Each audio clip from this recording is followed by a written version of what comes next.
Hello everyone and welcome to CVLOG. So sorry that it's been so long since I've done a CVLOG. I've been moving, just moved to Winchester and it's been busy.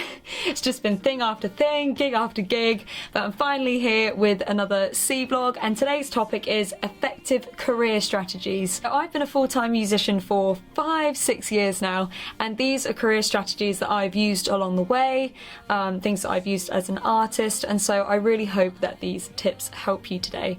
So kicking off with number one, move away from your hometown. So they often say that the hardest town to get support in is actually your hometown, which I didn't used to really believe. I was like, but surely everyone would support you. And I think that people do, but it's kind of because you're there all the time or you're playing there all the time, if you kind of get into that rut of playing in the same venues and not branching out, it can end up really affecting your career. So the best advice that I can give is get out of your hometown, go and look for different venues, spread your wings as it were, go meet new people, because yeah, playing in the same venues and playing in the same place all the time does get to be a little bit boring after a while. And number two, release music often. So I know that many people and many musicians have gone on TikTok and YouTube and things like that and been like, don't just release music for the sake of it, don't release a song every 2 weeks, it's about quality not quantity, which I do completely agree with.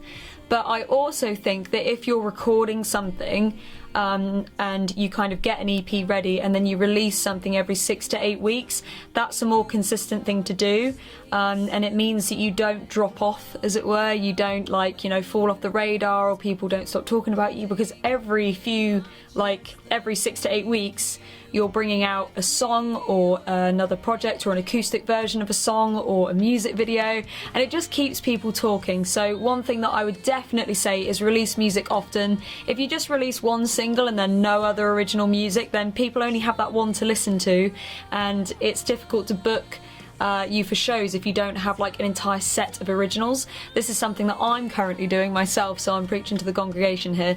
So I have probably, you know, a handful of songs that I perform live that are my originals, but I need to have like more. I need to have a lot more, and that's what I'm currently working on this year. So yes, I would definitely say release music often. Number three, your image needs to reflect you. So one of the things that I have really tried to do this year is work on my image as an artist, because before I would kind of just wear whatever, I wouldn't really give it much thought.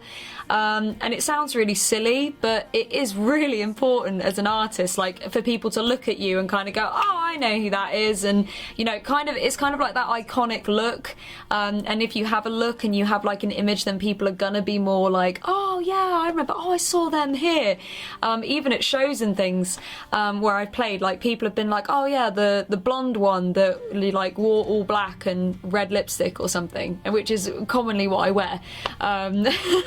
So people kind of point that out, or you know, if you think of really famous musicians like, you know, Ariana Grande with her ponytail, or Taylor Swift with her blonde hair and red lips, or Lady Gaga, just absolutely iconic just image.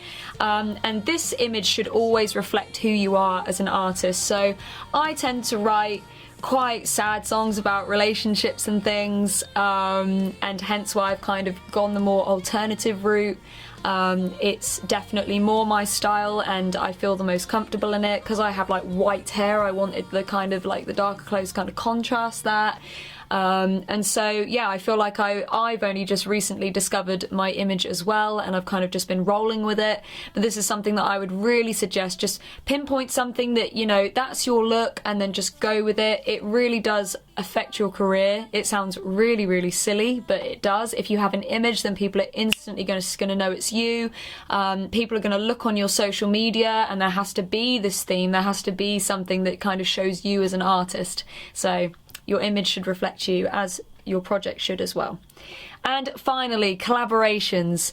So I think that one of the most important things that you can do is collab with other artists. I'm currently working on that right now too. I've done collabs in the past where I've done like covers with musicians that I really like, or I've worked on songs with people that I love their songs, and I'm like, oh, you know, I'd love to like sing on that, or, you know, that kind of thing. And this is something that is so important and a very effective career strategy, because then you're working with another artist, you're learning new things, and it's just really important to do. So I hope that you found these tips today incredibly helpful. As I said, these are my effective career strategies. So move away from your hometown, release music every 6 to 8 weeks, have an image that reflects you as an artist, and finally collaborate with other musicians, collaborate with other artists, go along to open mics even and just have fun. And those are my tips for today, and thank you guys so much for tuning in. Bye!